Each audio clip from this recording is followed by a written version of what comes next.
issue in. And if you think Mick Wallace causes havoc in the Dáil, can you imagine what it would be like if James ever took a seat there in Galway? The constituency, of course, would have to be Galway West. There are a number of recurring themes in James's poems. If you said they were all about Galway or girls, you wouldn't be too far wrong. But these are not his only subjects. To my eyes, his main themes are Galway, especially the West and Henry Street, youth and old age, girls, and his own family, especially his daughter Jade, his wife Susan, and his siblings and father and mother, all of whom are celebrated or commemorated or both throughout his writings. Of the well over 100 James O'Toole poems that I have read over the years, the ones that stay with me most are those about his family and about Galway. I knew James's father well to see going to and from the Blackrock men's shop on Williamsgate Street, where Monsoon is now, and I knew his mother from the Henry Street shop. I hero worshipped his brother Eamon because my father used to take me to the sports ground every week before he ever took me to the Pier Stadium, and I saw Eamon play interprovincial with Connacht there. I've only met Jade once or twice, but Susan and I have had plenty of good chats about what James was like before he met her. I really love James's poems about Galway. He may read a few of them here this evening, but if he doesn't, you're in for a treat when you read them yourself.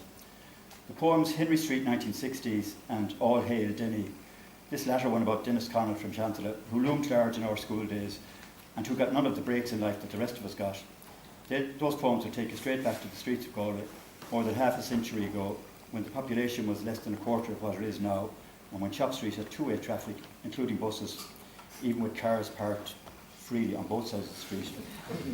The poem Black Rock is not about it's not about the shop that James's father worked in, but it's about being 16 years old on a summer's day out at the diving boards of Black Rock. There's no mention of beautiful Galway Bay, or of the Clare Hills, or of the Aran Islands. The young poet only has eyes to admire from afar the hordes of beautiful schoolgirls frolicking on the rocks and the prom. I mentioned that James's poems are full of intimacy. Anyone who has read his last collection, The Street, or any of his older poems in the Connacht Tribune will know that he writes about human relationships with a frankness that is extremely rare. The openness and sincerity with which he writes about the most intimate moments that men and women share are highly unusual, but totally honest and true. What makes this frankness even more admirable is that, as anyone who knows James well will tell you, he never in conversation speaks crudely or coarsely or with vulgarity about any individual woman or about women in general. And James has probably spent more time in locker rooms on both sides of the Atlantic than any of the rest of us have. I read somewhere recently that women think that when men are in a group together, they spend all their time talking about women's bodies.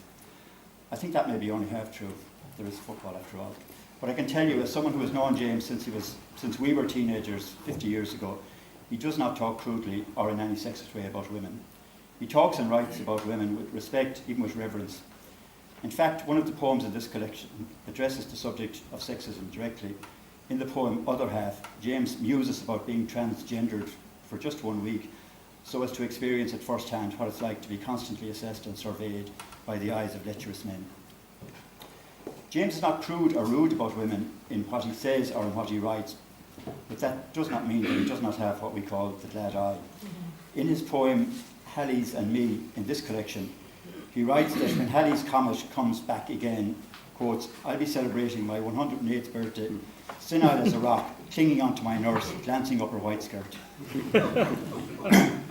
I think actually that's mild enough when you consider that the Nobel Literature Laureate himself, Seamus Heaney, has written a poem about girls bathing in Salt Hill that you can see on the bronze plaque near Ladies' Beach on the prom, a plaque that he himself unveiled, if you pardon the word, in 2006, on which you can read his description of Galway girls being, quotes, bare-legged, square-shouldered and long-backed. And I also think James's poem is mild enough when you compare it to Bruce Springsteen, who is a few years older actually than James and myself, but he had a song on an album that he released a few years ago called Girls in Their Summer Dresses. Men of our age who are not poets are usually not allowed to even utter the words girls in their summer dresses in mixed company. I mentioned earlier that many of James's poems were published over the years in the Connacht Tribune on its arts page. Now, I happen to work in a glass house, so I have to be very careful about throwing stones at people who work in the same game as me. But I was looking through an old book recently at home when a cutting fell out from an old Connacht Tribune arts page. And 2 of James's poems were on it, which is why I kept it. The poems, as ever, were excellent. One was titled Concrete Love and the other was named Close. But it was the biographical note on James underneath the poems that made me cut out the page and keep it. As I said, I have to be wary here, but I think there was a typesetter working with the Connacht Tribune in the 1980s or 90s who was either a frustrated poet or else somebody with an awful shake in his hand, because more than once what appeared on the page was not what he was asked to typeset. You probably know the famous example of Michael Gorman's poem. Sorry, Michael, to embarrass you. You probably know the famous example of Michael Gorman's poem that appeared in the Connacht Tribune and that recently went viral on Twitter. Michael's poem was about a man who was walking his Alsatian dog in Salt Hill. But in the Connacht Tribune version, the letter L in the word walking was replaced by another letter. So the man wasn't walking his Alsatian dog, but doing something entirely different with his dog in Salt Hill.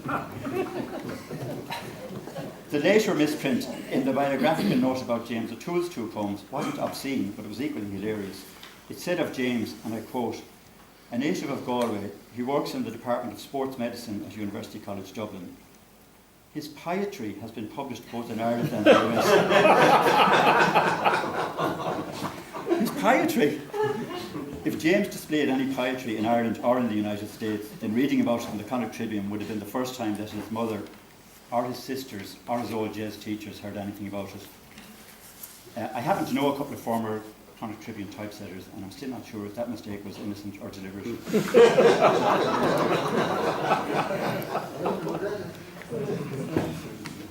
Michael Thornton being one of them. I mentioned my day job earlier, and as you know, journalists do not reveal their sources, even under pain of death or imprisonment. So I cannot tell you how I came upon this review of James's first collection of poems, by no less a judge than Miriam O'Callaghan of Prime Time and Saturday Night Television and Sunday Morning Radio. She said that James's first book of poetry, The Street, was, quote, wonderful. She said that he had a great gift for words, phrases and thoughts, and that his poems were unpredictable and varied, which I really enjoyed. She said that she especially loved his poem about his precious daughter Jade, and she urged him to keep up the great writing. Now, I don't think Miriam would mind me saying that if she had grown up in Galway, she would undoubtedly have gone to school in Taylor's or Salerno. I'm unsure, therefore, what she would make of James's new poem in this collection called Galway 4 S's, which is clearly about the girls who were out of James's reach, the girls from Salerno and Taylor's Hill secondary schools. As somebody who was reared way out in the country village of Ordenmore myself, even the girls from the Presentation Convent and the Mercy were out of my reach, never mind the Taylor's Hill girls. And even though most of those former Taylor's Hill girls and Salerno girls are now mammies or even grannies, they're still very much out of our reach. I'll tell you a little story if I have a minute. There was a controversy a couple of years ago about whether people who had been in the Irish Army during World War II, the emergency, and had deserted to fight for the Allies, whether when they came back to Ireland it was right to court-martial them and give them dishonourable discharges, and whether or not they should be now given pardons. And this controversy raged for a while, and I think the Greens, who were in government at the time, were really pushing that these men be given pardons. But the established army people didn't want this to happen, because you can't run an army if you allow people to desert and don't punish them. So this controversy was going on for a while, and we were doing a story on it on TV news. And we had no trouble getting people who were saying, yes, they should get a pardon. And we had difficulty getting somebody who would say they shouldn't get a pardon, because serving army officers didn't want to appear on the news. So eventually Joe O'Brien got a retired army colonel, I'm not getting myself into trouble here, a retired army colonel who was living in Taylor's Hill, he married a widow. And so Joe spoke to him and said, look, would you say something for TV news? And he said he would, to object to pardons being given. So Joe O'Brien said, okay, look, tell us where you live and we'll send out Teresa Mannion and the cameraman and we'll get a clip of you and we'll include it in the news tonight. Where do you live in Taylor's Hill? What number is your house? And your man said to Joe, we don't have numbers on our houses in Taylor's Hill.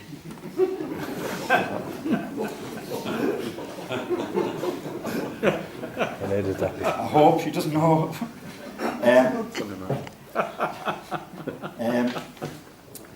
Maybe the Taylor's Hill girls and the Salerno girls were out of James's reach too, because his poem Weegan in this collection is a poem in which he insists that true Galwegian territory ends at Nile Lodge.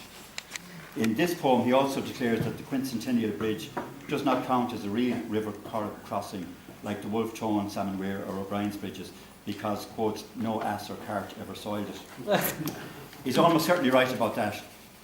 In his poem, The Town, also in this collection, he says, I have a story for every corner, and he's right about that too. A marked contrast, however, to the sunshine and laughter and beauty of Salt Hill, remembered in many of James's poems, is to be found in a shorter poem in this collection, Dark Flow. It's a poem which will bring a shiver of recognition to anyone who ever walked across Wolf Tone Bridge on a cold, dark winter's night, when the only sound you could hear is the chopper over the Cleta Hall or Nemo's Pier. I think that James's poems, Dark Flow, The Town and Regions, are timeless tributes to Galway, and that any one of them is worthy, in my view, of being erected in stone or in bronze on the Galway Poetry Trail that Galway City Council and Tom Kenny of Kenny's Bookshop have developed in conjunction with the Court International Festival of Literature. This collection here, I think, confirms surely that James has established himself as a true Galway poet. I think that all of us here should lobby or even pester Tom Kenny and the City Council art officer in Galway to add one of James's Galway poems to their poetry trail. Thank you.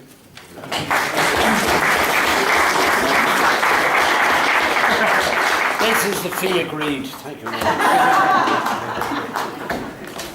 Where's mine? And a few little thoughts, so we're just jotting down some notes as Burke was speaking there, is books. I mean, missiles are launched. What the hell do you do with books? You know what I mean? Donald Trump, he wouldn't launch a book, he launched a missile, that's beside the point. What do we do with our books, and what our books are, tells the truth, what do we proffer it up? I'm not quite sure. Clifford T. Ward, which is like some might treat some memory gay, it's impossible to stay and decide to go away, you're the trail of all things. Wrote a few lines about poetry years ago. He says, I like the words they use and I like the way they use them. And that's kind of ties poetry to me. I think that's kind of the way I like it. I like the words they use and I like the way they use them.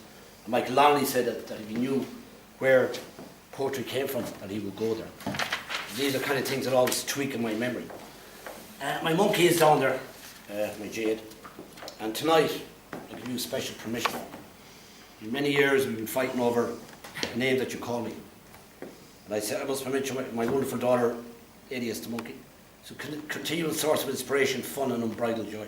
I officially permit her by this printed text to call me Big Ears whenever she likes.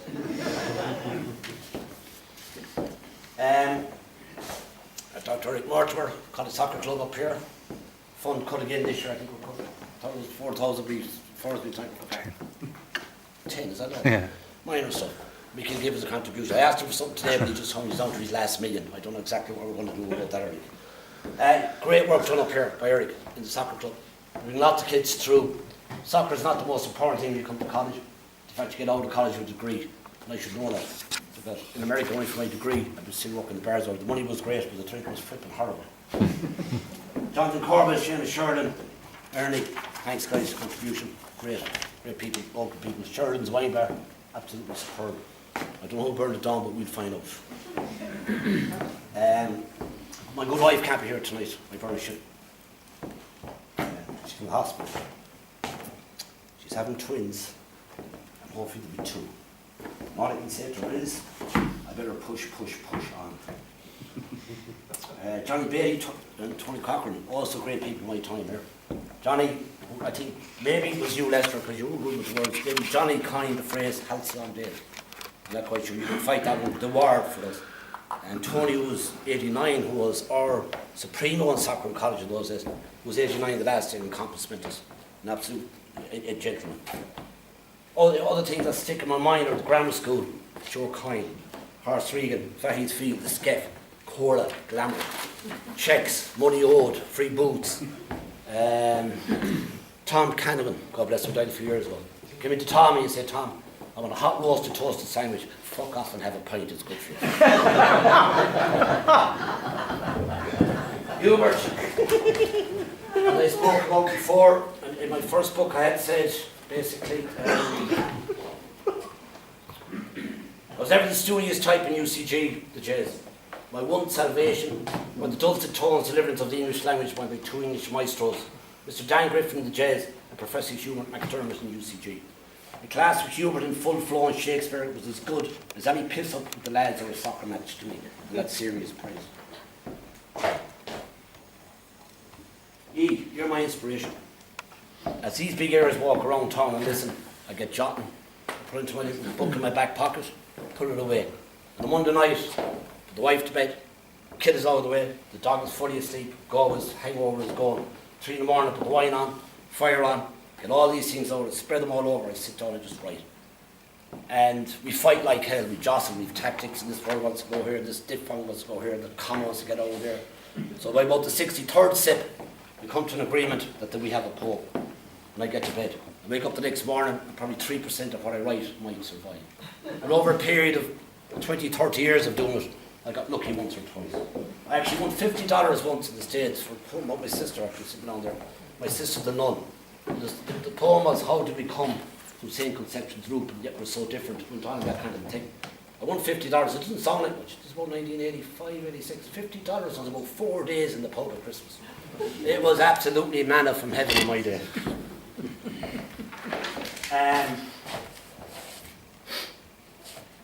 Soccer.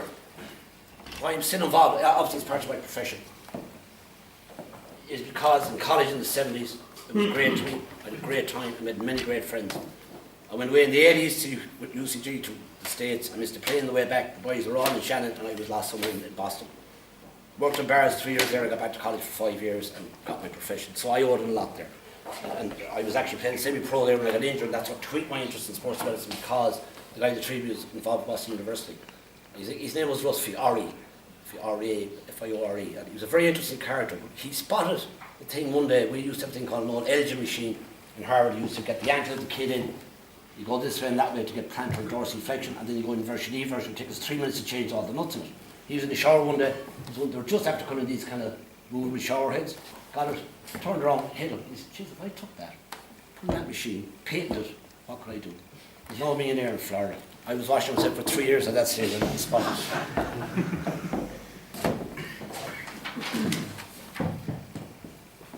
And once again, the soccer brought me back here. Tony O'Neill visited Harvard back in 89, 90, whatever it was, and was trying to get UCD up to some kind of a professional level. He wanted to adopt some things we had over here. It brought me back for a year. I'm just a plane going the other way that second time, but that's the way things go. Now, even this the college kids out the soccer club, listen to them. The way it is, we all think we're different. We think every generation is different. I think my daughter's generation is totally different, because the fact that she is lost in this. I don't know, my parents probably thought I was weird reading books. Maybe their parents thought it was weird we're reading papers. Every generation is different. We won't know much about this generation for another generation. They won't disimprove the world. There's only one person in this whole world that can disapprove it, and he was fucking elected to choose a man. Poetry, over here. When I had my first book, I finished it, and afterwards I said to launch the second book. This is the first poem of the second book. This is what it is. It's called "Finally I Know Where to Put It." If Sir John Betjeman can put "and" at the beginning of a sentence and do it again to Mr. James O'Toole of 28 Henry Street, and Shanghai Park, and Laird of London, and Dublin, and New York, and Boston, and Manchester, and Florida, and San Francisco, and a few other places, can bloody well put "and" wherever he bloody well pleases, and let that be the end of that. No applause. Waste my drinking time. Okay. Life, indefinite article. A wife, a kid, a house, a job, a dog, a car. The wife, the kid, the house, the job, the dog, the car, the life. It's sad. It's actually based on a friend of mine that, well, another friend that died. In a mo. I saw your dead face yesterday. I hadn't seen you for a bit as I was busy chasing life, It struck terror me that in a jot of time you could succumb from youth, freshness to puffed jaundice. That little snigger snuffed, that mien of wisdom quelled, quietness revealing. In the same sad tone, no teen here. The boy child will not make man, diagnosis confirmed same. That urchin smile, who can't shock of tears. That freckled face, those eyes a dancing, We'll never hold hands nor breed, as all around Keith is gloom, his time frame short. It will be rapid, merciful, many eyes will open as his young eyes close. Now we'll move on to the patriotic. No romantic he. Willpower my arse, said he. Willpower my arse, not at all, not at all. It's all about willy power. Pure and simple willy power. One taste and they're in, hooked for all time. I was of the romantic ilk, so this came as quite a shock to find it was never about fears of the heart, but all about the throbbing cock, excuse the notes. Bon voyage.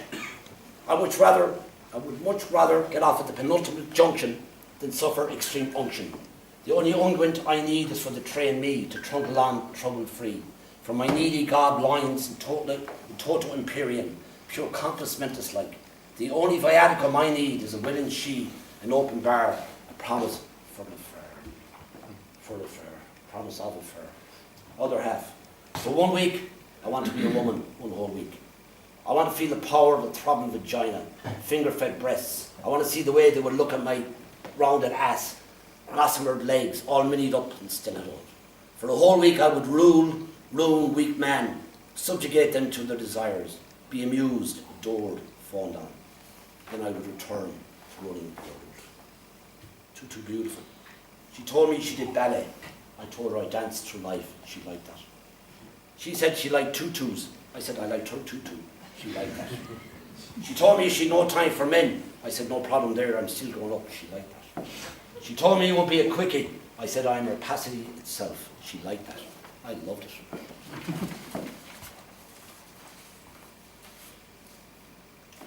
My first contact with sex.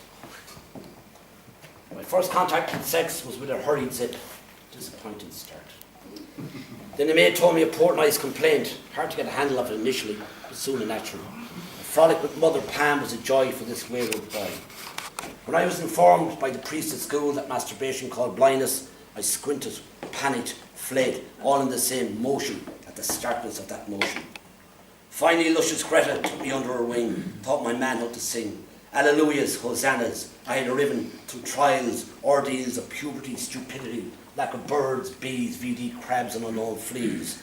I had gotten up from my knees to stand tall, proud as a father of this great nation. Galway forests. So this is how you live, full of frills, fake tan, falsetto Bessies, stiletto man. To you turd is a pricer, tragedy is a soap opera. Today is for you alone, as tomorrow dusts itself down for you. You don't do holidays, only long-term vacations. Rich men are your vocation, commitment but a word. Sex is always on the menu, al fresco extra. And to cap it all, you tell all within earshot that every day is heartfelt. Now we're getting closer to home. Henry Street, 60s.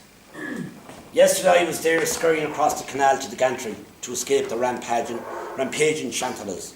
Then back to the small house in the Shanners for a gang meeting before we skedaddled up the backs to meet the gals for a quick feed. Yesterday I was young, playing cad, giggling marbles, raiding orchards, forever kicking football on the street.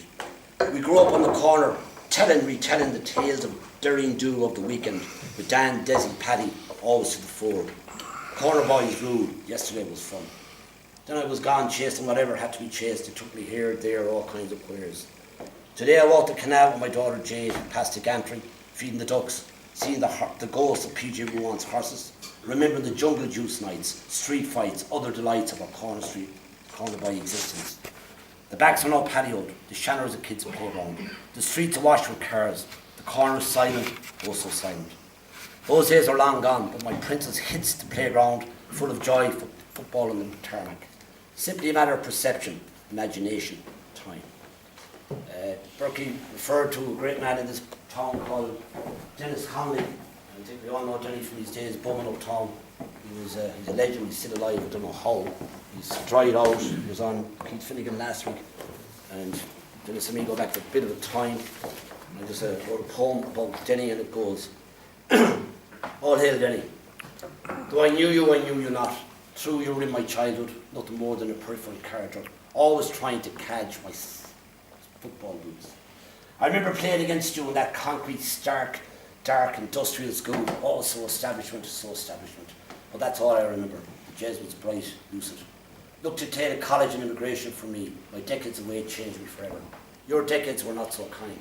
I often spied you on your patrols through town, hit or scuppered before I was touched. Now and then you would collar me for odds, gladly given, as you inquired about Bridget and Chick. You would have thirst rarely slated, AM, PM, Monday to Sunday, sunrise to sunset, all the same to our bow, Denny. We estimated you drank the corrupt thrice over, your choice of beverage twice as toxic. For many years I chased the fleece, copped on, settling down happily with my lot. Your drinking days were legend. Your patrolling days now spending limping to see friends. You would survive the very worst that threw at you.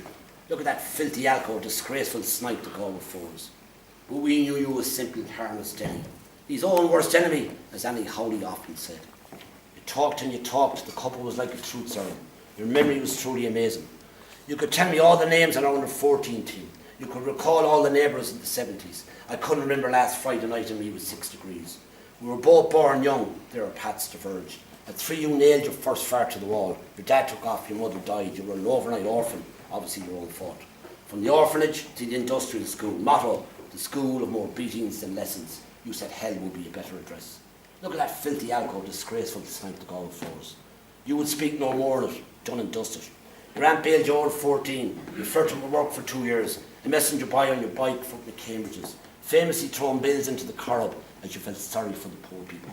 One day you took a mad notion. Nostrils ammonia filled, you did the right thing. Off to Camden Town to find your father. Looking for answers, but all you got were questions. Arrested, brought home, and screamed bang slow. The cheek of it, the killer looked for his father. Into the loony bin shrieked the Galway fours. The doc sent you home at 18. You were sane, always were. Besides, we needed your bed.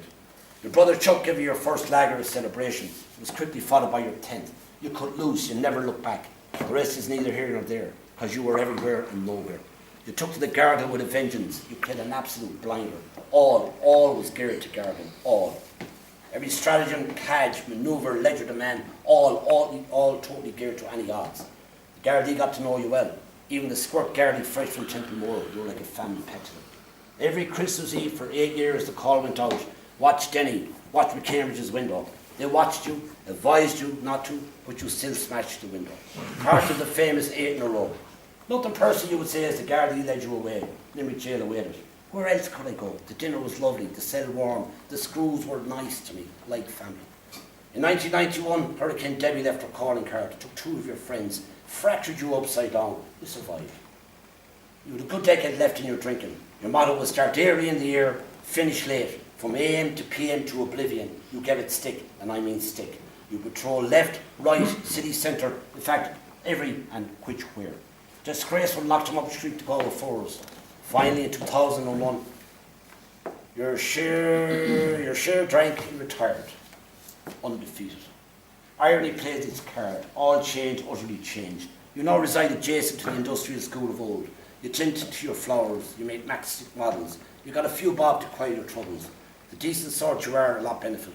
You erected this gravestone to a long neglected one.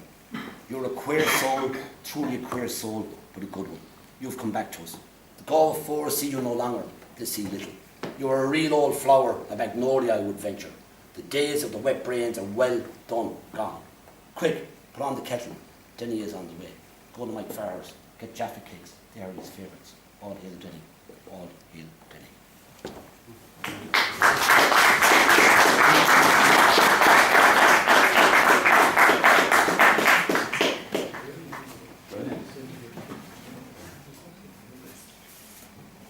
Back to the football. Connacht Cup. It's the photograph is in the book in the middle. It was the Connacht Cup winners of '73. Sean was the keeper, a slave to platonic love. Cancer claimed him. Teacher young, R.I.P.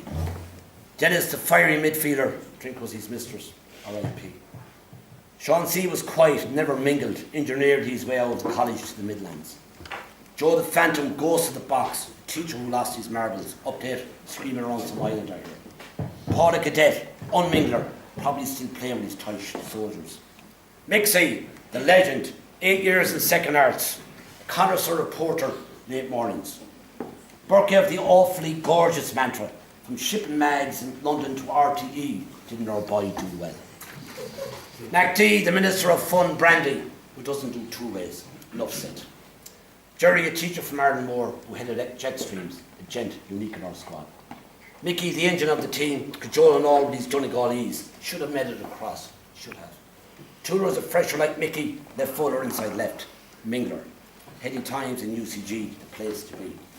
And just a footnote on that, Burke, when I came back to the States, I was working UCD and tried in with Burke again.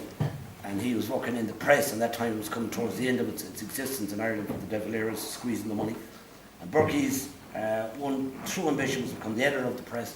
It didn't quite happen. But the beauty of this is the launch was the Irish Express. And Burke became editor. Calhoun was on his side when they were flogging the last of that dead paper back in 1995. God bless us. My son, the jelly one. I once discarded a used condom, floated out to sea, made it with a jellyfish, now I'm the proud father of a jelly baby. I send messages in the bottle, he bottles back how happy we are, my jelly baby and me. I call him my viscous son, he fondly calls me the old man of the sea. Dark flow. Sometimes the corrub meanders through O'Brien's bridge to the wolf tone of the times and gushes. The odd time it jostles his way past Claddagh to collide rhythmically with its impatient lover, the Atlantic. Its undulating whispers, come, come, join us, join us. Its beguiling promise of forever, its siren call to the disenchanted, always murmuring, come, come, join me, join me. Susurrating, whispering, the siren beseeching, all the time, the helicopter circling. Jade, all of 10 forever. Hard to envision you all, my child. I gaze on you as you scatter the sun with your fleeting movements, mimicking the butterflies of spring. You're all dash and laugh on a sunlit day, May 2011. I gaze on you with eternal pleasure. You care for little, for you have it all. As you toot and fro, little feet on the go, screaming, Daddy, look at me, as you swung from a too tall tree. Oh, sheer joy. Hard to envision you all, my young child. The butterflies have fled to the beds, the sun has slipped behind the slates. Time for Junior to be fed. But the joy is still in her feet. Some cajoling, a little bride wins peace departure. Tonight you lay asleep. I gaze in you and wonder, the time I would freeze forever. A life being life, I must die, so she won't. I hope it, wish it, will it, so she can be eternal. Once again, Jade, you're welcome.